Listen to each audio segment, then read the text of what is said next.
year ago, I went to a writer's retreat in the North Georgia mountains. And the first night, I went to dinner, and I remember receiving some tragic news about a dear friend and mentor who was diagnosed with cancer.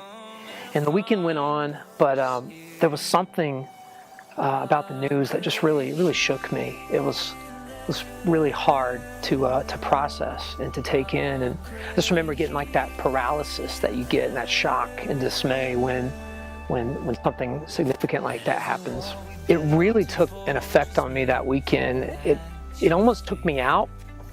The weekend went on, and we wrote some great songs, but it really was weighing pretty heavily on my heart the entire weekend, and I just couldn't shake it off. I couldn't get rid of it, and I just kept praying to God about it, like, God, help me with this. How do I process this kind of news?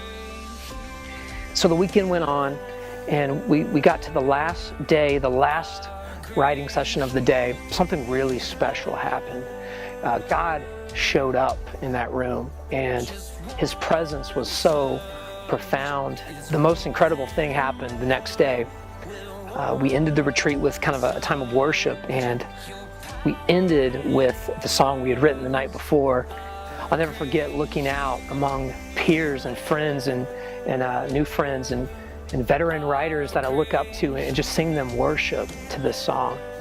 It's beautiful, and it's impacted my life in such a way. And even to this day, I mean, that was almost a year ago. It's a part of my daily life now. I mean, it's a daily prayer that I have. Jesus, come for these places in me that are just broken. And if you remember the leper, what he said to Jesus, says, Jesus, if you're willing, you can make me clean. And Jesus says, I'm willing. And he touched him. And I just think that's so stunningly beautiful. Jesus is amazing. And see, that's really the central theme of the gospel, right? Is that our God is a God of healing. He's a God of restoration. He comes for our hearts. In Luke 4, Jesus announced his ministry by saying, I've come to heal the brokenhearted and set the captives free. He quoted a passage from Isaiah to announce his ministry. And then you can see through the miracles this theme over and over. The blind see, the deaf hear, the lame walk, the dead come back to life. Our God is a God of healing. And so that's really the central theme behind our great healer. It's the message and the story behind it.